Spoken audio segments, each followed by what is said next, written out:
Hai, saya Tony Bertiolios. Welcome to Crab Crab Aquatic. Crab Education hari ini kita akan berbicara mengenai salah satu topik yang cukup menarik ya, dan biasanya banyak sekali ditanyakan buat teman-teman di komen-komen saya.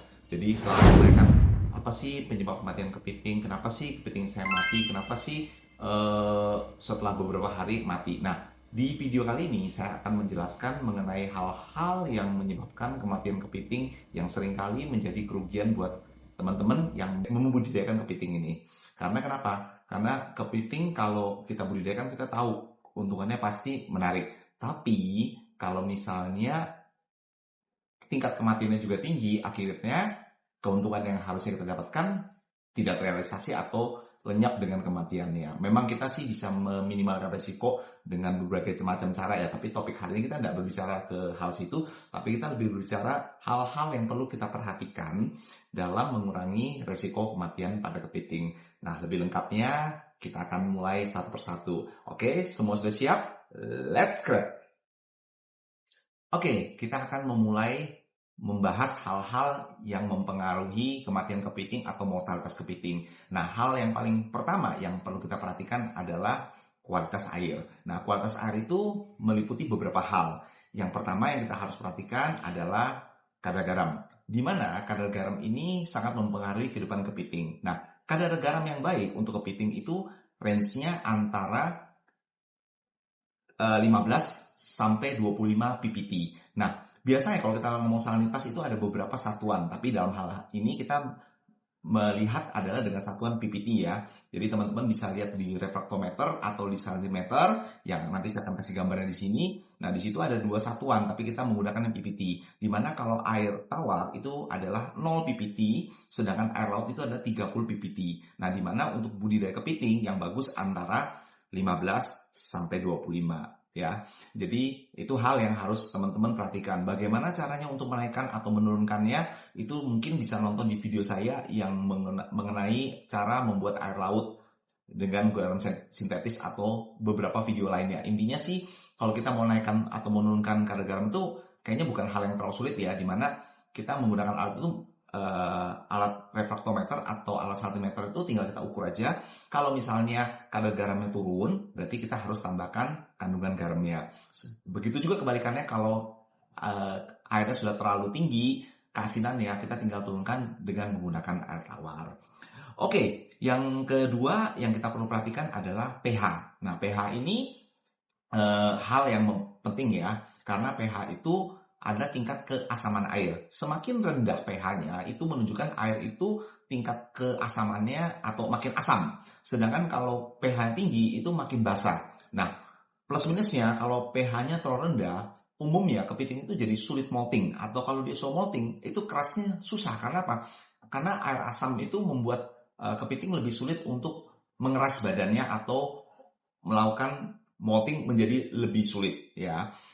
Kalau pH-nya terlalu tinggi juga nggak bagus. Kenapa? Karena terlalu tinggi kalsiumnya, jadi kepiting juga sulit untuk molting karena terlalu tinggi kadar kalsiumnya, akhirnya kalsium itu menutupi. Jadi saya pernah melihat beberapa kasus itu kepitingnya sampai warnanya putih banget karena terlalu banyak menggunakan kalsium karbonat. Akhirnya kepiting malah nggak bisa molting. Jadi terlalu banyak juga nggak bagus, terlalu dikit juga nggak bagus. Jadi pH yang Anda harus jaga itu antara 6,5 sampai 7,5 itu sudah baik ya. Nah, untuk menjaga itu Anda bisa menggunakan namanya kalsium karbonat atau dolomit untuk menambahkan tingkat pH-nya. Dan sebaiknya kalau Anda menggunakan kalsium karbonat atau dolomit, Anda tambahkan dengan kandungan magnesium ya, atau kita sering sebut namanya magnesium dioksida ya. Nah, itu banyak sih bisa Anda dapatkan di toko-toko kimia. Jadi kombinasi antara kalsium dan magnesium itu akan membuat penyerapan untuk kandungan kalsium itu akan lebih baik, bisa diserap sama kepiting ya. Oke, itu mengenai pH-nya. Kemudian mengenai suhu. Nah, suhu yang baik untuk kepiting itu, yang kita ngomong suhu air ya, jadi bukan suhu ruang. Suhu air itu antara di atas 27 derajat Celcius sampai 33 derajat Celcius. Jadi di antara ini adalah yang terbaik. Tapi kalau saya boleh nyarankan, angka terbaik itu di antara 30 derajat Celcius ya. Karena kenapa? Karena kepiting adalah binatang yang hidupnya di perairan perairan dekat laut lah ya. Jadi di mana umumnya mereka hidup di suhu yang lebih tinggi. Nah, justru yang sering menjadi masalah adalah kalau Anda pelihara kepiting ini di kondisi airnya yang dingin. Jadi kayak misalnya di Batu atau misalnya di daerah Bogor, daerah ya pokoknya dingin-dingin lah ya. Itu Anda akan kesulitan karena kepitingnya biasanya cenderung nafsu makannya hilang atau juga gagal molting. Ya, untuk mengatasinya saat ini sih tidak terlalu sulit ya, karena untuk menurunkan suhu ya Anda tinggal bikin ruangannya lebih sejuk. Sedangkan kalau Anda mau naikkan suhu, berarti Anda harus menggunakan pemanas atau heater ya untuk membantu untuk menaikkan suhu air. Oke, yang berikutnya yang perlu diperhatikan itu adalah kandungan oksigen. Nah, kandungan oksigen ini sebenarnya kita ngomong hal-hal yang gampang-gampang sulit dah. Tapi kalau kita sudah menggunakan vertical crab house itu kayaknya nggak terlalu masalah. Kenapa? Karena kalau dengan vertical crab house itu di setiap box itu sudah dapat satu kucuran air. Jadi kalau Anda akumulasikan itu jumlahnya banyak banget ya. Jadi oksigen yang terlarut itu sudah cukup tinggi kalau untuk vertical crab house. Tapi kalau Anda misalnya pelihara di tambak atau di kolam terpal lah misalnya, di mana untuk kandungan oksigen itu sangat tergantung banget dengan supply dari luar. Jadi Anda harus tambahkan namanya aerasi, atau Anda nambahkan kayak pompa dengan semburan air, atau mungkin Anda bikin gerakan air di mana supaya difusi antara oksigen ke dalam air itu menjadi lebih tinggi ya. Sehingga kandungan bahasanya itu namanya DO atau dissolved oxygen itu menjadi tinggi di dalam air. Karena kalau dissolved oxygen terlalu rendah, kepiting pun juga nggak sehat ya. Mungkin banyak orang ngomong, lah kan kepiting bisa dua dunia. Ya benar, kalau dalam air yang tinggi kan dia nggak bisa naik ya, dia nggak bisa manjat. Kalau dia bisa manjat, dia bisa keluar, dia bisa mungkin ambil oksigen langsung. Nah, tapi kalau di kolam terpal misalnya dengan ketinggian air 50 cm, dia akan sangat tergantung sama oksigen. Beda kalau Anda peliharanya itu di rumah kepiting, dia bisa manjat-manjat untuk dapatkan oksigen.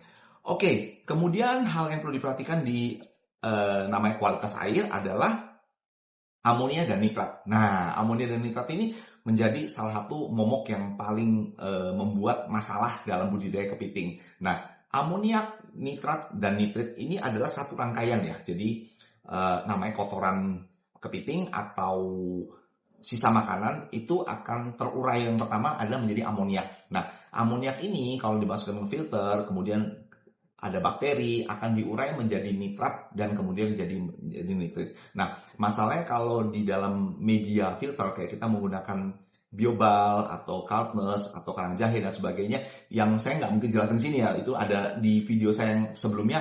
Kalau nggak salah sih judulnya manajemen kualitas air ya, itu ada di situ. Nanti teman-teman bisa nonton lagi ya di situ, karena ilmu di kepiting ini banyak sekali, jadi Anda harus juga mereview lagi. Kadang-kadang video-video saya yang lama, di sana Anda bisa belajar lagi lebih detail mengenai budidaya kepiting, yaitu di mana kalau amonia itu bisa diurai dengan menggunakan biobal, Kaltneus dan lain-lainnya. Tapi kalau nitrat dan nitrit itu kadang-kadang agak sulit terurainya. Nah, untuk bisa menguraikan nitrat dan nitrit, kadang-kadang kita bisa menggunakan media-media atau bantuan seperti kita menggunakan refugium, bahasa refugium. Refugium itu kita menggunakan tanaman-tanaman yang bisa menyerap nitrat dan nitrit. Nah, seperti kayak tanaman bakau, atau bisa kayak aseman, atau kayak ganggang air namanya ciato, itu bisa bantu mengisap nitrat ya. Jadi kayak tanaman bakau dan sebagainya itu bukan mengikat amoniak loh, tapi dia mengikat nitrat dan nitrit. Jadi kalau amoniak itu lebih mudah diuraikan menggunakan filter,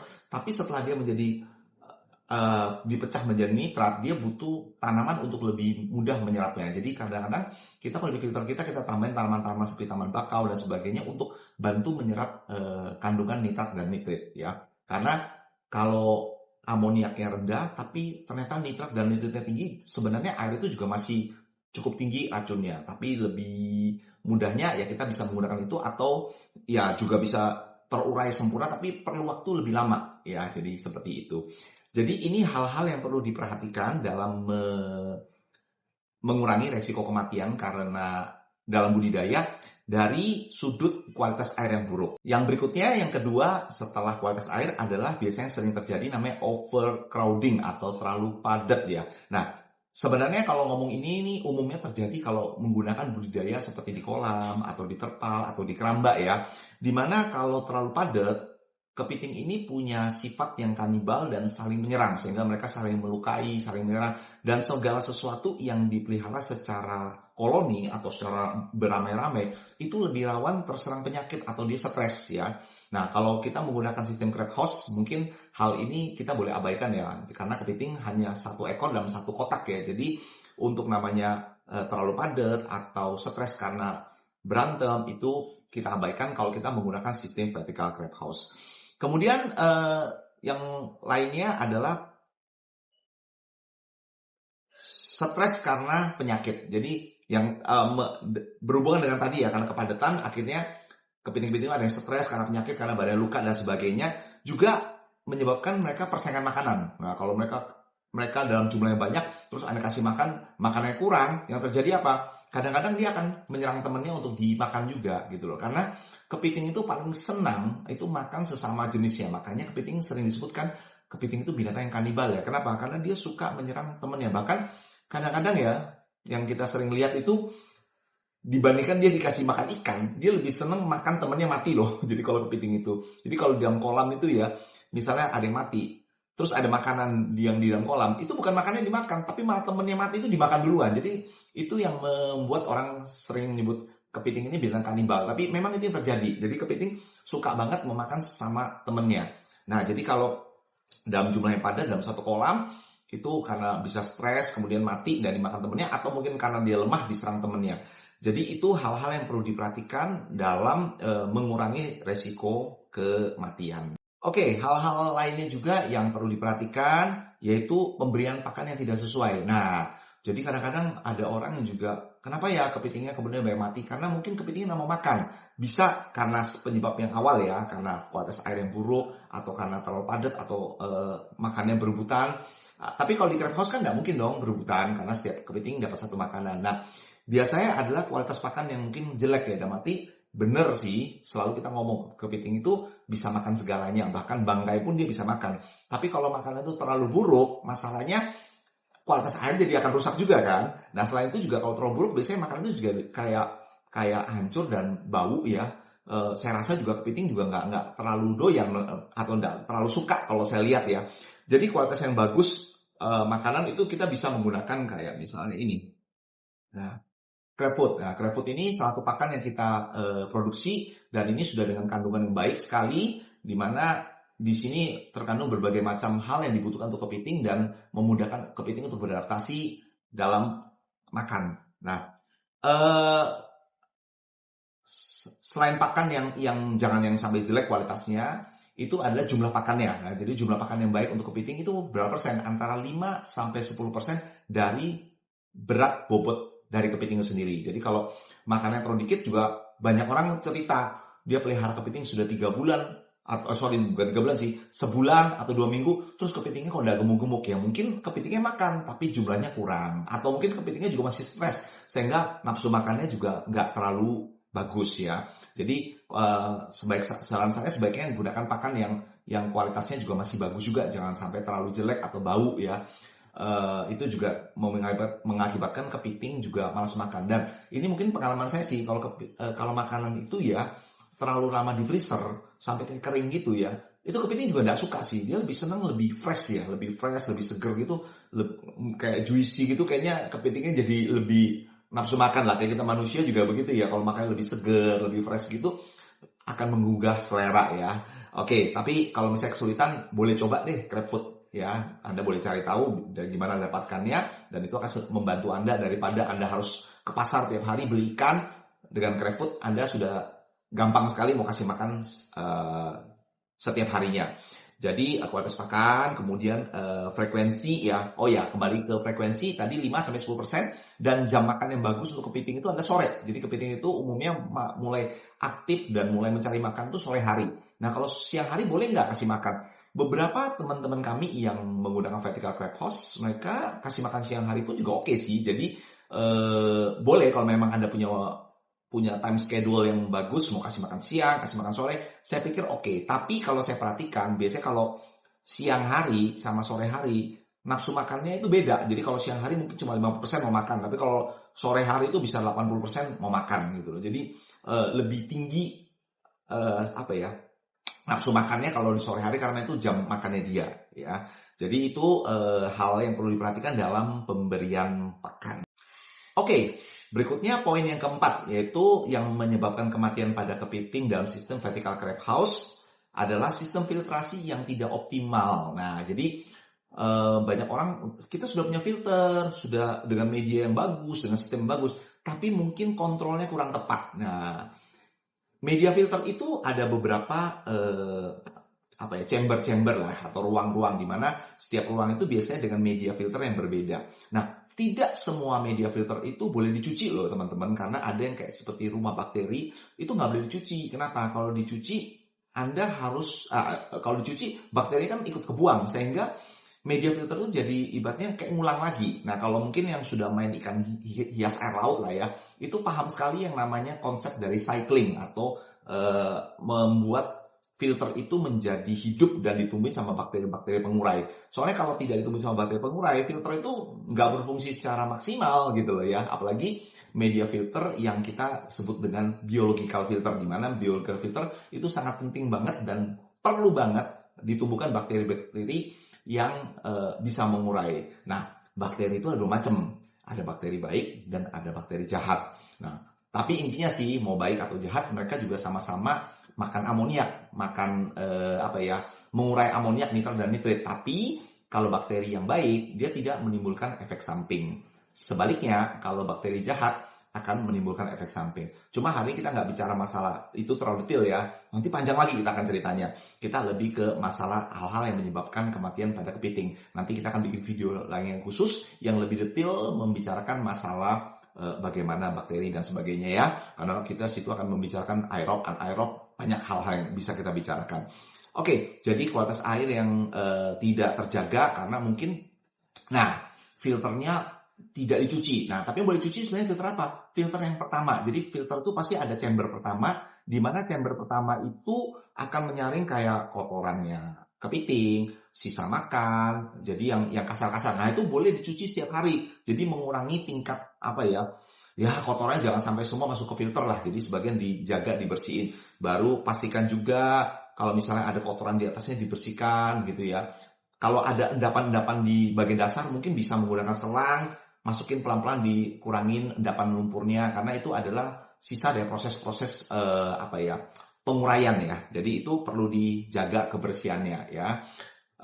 Terus kayak skimmer itu kan kalau lama dipakai terus kayaknya sudah keluar kayak kotoran-kotoran tuh ya dibersihkan.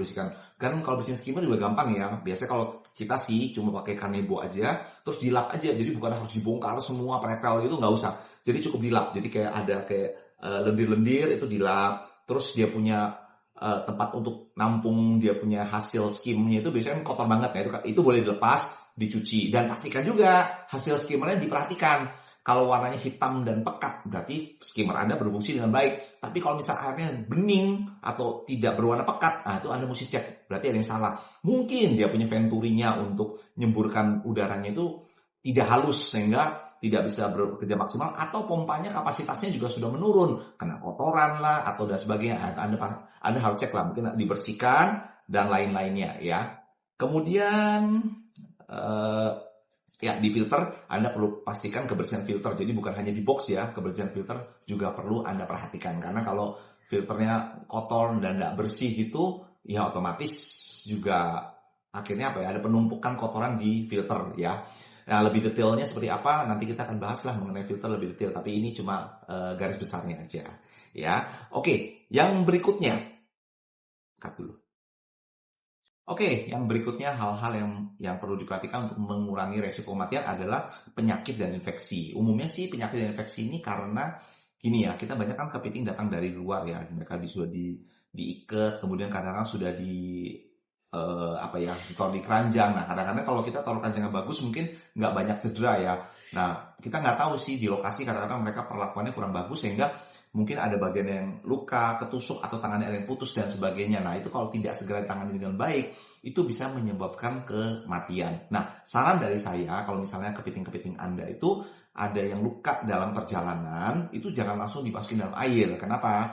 Karena air di dalam sistem vertical crab house itu kan pasti ada kandungan garamnya ya, di mana airnya payau. Nah, air payau itu sifatnya osmosis, jadi menarik cairan tubuh ya, atau cairan dari kepitingnya itu sendiri. Nah, kalau dia ada luka, itu cairannya akan cepat keluar sehingga mengakibatkan kepiting lebih stres dan cepat matinya. Jadi kalau ada luka, saran saya dikeringkan dulu sampai luka nutup baru dimasukin kotak. Jadi tidak sampai dia kehilangan cairan tubuh. Juga boleh ditambahin misalnya kayak kasih betadine gitu, ditotol ke bagian yang luka atau patah gitu untuk mengurangi infeksi ya. Karena kalau sudah luka, yang kita takutkan adalah dia stres. Nah, kalau sudah stres, buntutnya nggak mau makan. Kalau nggak mau makan, buntutnya adalah ya nggak mau gemuk. Kalau sudah nggak mau gemuk dalam jangka waktu lama, ya akibatnya kematian juga. Jadi semua itu adalah berantai ya. Jadi dari hal kecil itu kalau tidak ditangani dengan baik, akibatnya kemana-mana. Nah, kalau masalah penularan penyakit dan sebagainya, selama saya main kepiting ya sudah untuk sampai hari ini nih sudah hampir 8 tahun, saya belum pernah sih menemukan penyakit kepiting yang sifatnya menular ya. Jadi kepiting ini termasuk binatang yang saya bilang cukup kuat ya. Jadi nggak ada sih penyakit menular yang saya temukan dalam kasus saya selama 8 tahun ini. Kalau mungkin teman-teman pernah ngalami kasus penularan kepiting nih kayak seperti di ayam atau di sapi dan lain-lainnya ya, boleh tulis di kolom komen. Saya jadi pingin tahu juga mungkin ada hal-hal yang terlewat dalam budidaya saya selama ini ya.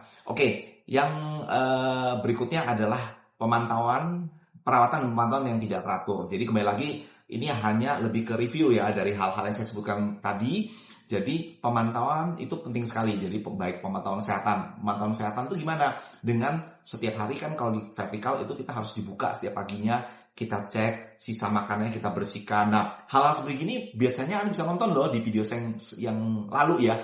Judulnya itu kalau nggak salah hal-hal rutin yang dilakukan dalam budidaya kepiting. Jadi ini sedikit mereview aja. Nah, itu jadi seperti kebersihan dalam kotak. Kemudian kalau misalnya sudah terlalu lama, Anda bisa drain airnya supaya airnya itu ganti ulang ya, supaya kotoran dan amoniak yang ada dalam kotak itu bisa terbuang juga. Atau mungkin kadang-kadang bisa juga melakukan namanya pengeringan sehari. Jadi selama sehari itu airnya cukup dicipratin aja, tapi jangan sampai air genangan ya untuk merekondisi kepiting ya. Jadi pemantauan kesehatan itu bisa dilakukan setiap hari, karena kalau Anda tiap hari cek kepiting yang mati cepat segera dikeluarkan, berarti kan setiap kotak akan dipantau setiap hari, dan sisa-sisa makanan yang nggak kemakan itu harus segera diambil. Kenapa? Karena itu akan membuat tingkat amoniak lebih tinggi. Bisa juga gini, kadang-kadang kalau makanannya udah habis, kita ambil, kita kasih kepiting sebelahnya yang nafsu makannya bagus nih. Atau kalau enggak ya Anda simpen dulu, mungkin nanti dicuci, kalau yang masih layak pakai bisa dikasih makan ulang loh. Jadi nggak perlu semua harus dibuang. Jadi kalau masih bagus, layak itu ya cuci aja, nanti kasih makan ulang lagi. Ya, jadi kembali ke dalam kebersihan kotak sendiri, kemudian kebersihan filternya sendiri itu perlu diperhatikan. Kalau misalnya filter sudah banyak nyumbat-nyumbat, kadang-kadang juga bisa Anda buka di dalam pipa itu juga banyak kotorannya, bisa Anda bersihkan juga ya. Yang berikutnya, oke. Yang selanjutnya mungkin desain layout vertical crevice-nya tidak bagus ya. Jadi kadang-kadang saya juga menemukan kasus di mana hal-hal yang menyebabkan kematian kepiting karena desain dia nggak bagus. Jadi flow airnya nggak bagus, terus mau kontrol juga nggak bagus. Nah, kalau di tempat saya, sebagai contoh nih, tempat saya tingginya kan 8 box ya. Jadi kira-kira box paling tinggi itu sekitar 175 cm. Ada yang naruhnya sampai 2 meter nih. Nah, biasanya yang paling atas itu kan kadang-kadang susah nih dikontrolnya. Jadi akhirnya nggak terkontrol dengan baik. Bahkan kadang-kadang ada kepiting mati juga nggak tahu. Jadi desain layout untuk jalur keluar masuk itu dipastikan yang enak ya. Karena kalau yang mengoperasionalkan juga enak, pegawai kita yang jalankan kerjanya enak juga, akhirnya kan poin-poin tadi menjaga kebersihan dan lain-lainnya itu akan juga lebih mudah dijalankannya. Kemudian juga mungkin sirkulasi air dan udara yang buruk ya, dan mati ngambil air yang susah juga. Jadi sudah airnya jelek, mau diganti atau mau ditambahkan susah, itu juga perlu diperhatikan. Kemudian sirkulasi udara yang jelek juga, mungkin dalam ruangan terlalu tertutup sampai kita masuk aja rasanya pengap banget gitu. Aduh, itu juga nggak sehat lah ya, pasti nggak sehat. Kita aja nggak sehat, apalagi hewan-hewan di dalam ya pasti nggak sehat. Jadi pastikan sirkulasi udara itu bagus, dimana flow udara itu masuk keluarnya ada. Kenapa? Karena vertical crevice itu kan banyak cipratan air, sehingga pasti dia punya tingkat kelembapan itu tinggi ya. Nah, karena kelembapan tinggi itu juga perlu sirkulasi udara untuk mengeluarkan kelembapan air itu ya. Jadi itu hal-hal yang perlu diperhatikan karena kalau di luar dari vertical crepe house mungkin Anda harus perhatikan masalah cuaca ya, bisa hujan, panas dan lain-lain. Tapi kalau di vertical crepe house ya lebih ke arah udara ya, sirkulasi udara, pencahayaan, kemudian jalur untuk operasionalnya itu hal-hal yang diperhatikan. Oke. Yang kemudian yang berikutnya, oke, jadi mengurangi kematian adalah kunci yang menguntungkan atau profitable. Jadi tadi saya sudah sebutkan banyak hal, tapi dari semua hal itu kita juga harus membedakan ya. Ada budidaya yang tradisional, ada budidaya yang modern. Nah, budidaya yang tradisional dan modern ini juga sangat membantu untuk mengurangi resiko kematian. Kebayang kalau Anda menggunakan budidaya dengan sistem kayak kolam, keramba, atau lainnya, di mana dalam satu tempat itu kepiting ditaruh dalam jumlah banyak dan mereka bisa saling bertemu. Nah, kalau seperti kayak gitu di keramba atau di tambak atau di ya semacam itu biasanya resiko kematian bisa 50-70% loh teman-teman. Nah, dari mana aja? Dari kanibal. Mereka karena berantem itu akhirnya bisa antara 20-30%. Kemudian adaptasi. Jadi karena kepiting-piting itu di Indonesia, umumnya di Indonesia, kan rata-rata masih ambil dari alam ya. Dari alam untuk masukin ke kolam atau keramba atau tambak itu, mereka harus adaptasi. Nah, ada kepiting-piting yang tetap tidak bisa adaptasi atau karena perlakuan yang kurang bagus sehingga dia sudah stres banget, itu bisa resiko kematian 20%. Dan yang terakhir adalah kalau di keramba atau kolam, kepiting itu kan kalau dia yang gede nih, yang gede yang kuat itu biasanya bisa nyerang nih yang kecil atau yang lemah dimakan.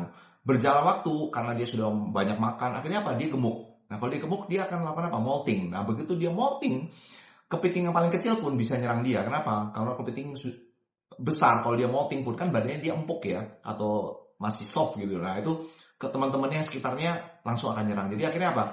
Ya, karena kanibal bisa 30%, kemudian karena adaptasi 20%, dan waktu dia molting diserang itu bisa 20%. Jadi total bisa resiko kematian hampir 70%. Itu kalau di keramba, tambak, dan di kolam ya. Tapi berbeda kalau dengan vertical crepe house ya. Dengan vertical crepe house berarti resiko kita kanibal kan nggak mungkin. Karena dalam satu kotak cuma satu ekor. Jadi dengan vertical crepe house itu kita tidak menghilangkan tidak mengurangi, tapi menghilangkan resiko itu. Kemudian kalau dia molting juga nggak mungkin diserang lagi, akhirnya juga hilang. Jadi sudah ada 50 resiko yang terjadi dengan cara tradisional, itu dengan vertical itu sudah terbantu banget gitu loh. Tinggal apa? Tinggal resiko karena adaptasi. Nah, adaptasi yaitu hal umum. Anda mau taruh kolam juga harus adaptasi, Anda mau taruh vertical crepe juga harus adaptasi. Jadi ini hal yang harus tetap terjadi ya. Tapi kan berarti resiko kematian udah lebih dikit ya. Jadi itu bisa mengurangi resiko kematian hampir 50%. Jadi itu hal-hal yang mungkin teman-teman harus perhatikan dalam budidaya kepiting untuk mengurangi resiko kematian. Jangan lupa juga Anda follow di Instagram saya, Crab Aquatic, TikTok saya, Tony Bertilio 77, dan jangan lupa juga subscribe di channel ini, share and like. Dan kalau teman-teman mau tulis di kolom komen di bawah sini juga boleh. Nanti kita akan baca dan kita akan jawab juga yang menurut kita menarik ya. Oke, mungkin sampai sini Crab Education kita hari ini. Buat teman-teman yang merasa ini penting dan berharga, boleh di-share ke teman-teman lainnya yang melakukan budidaya. Semoga mereka juga mendapatkan pencerahan dari apa yang saya sampaikan ini. Dan sampai jumpa di Crab Education berikutnya.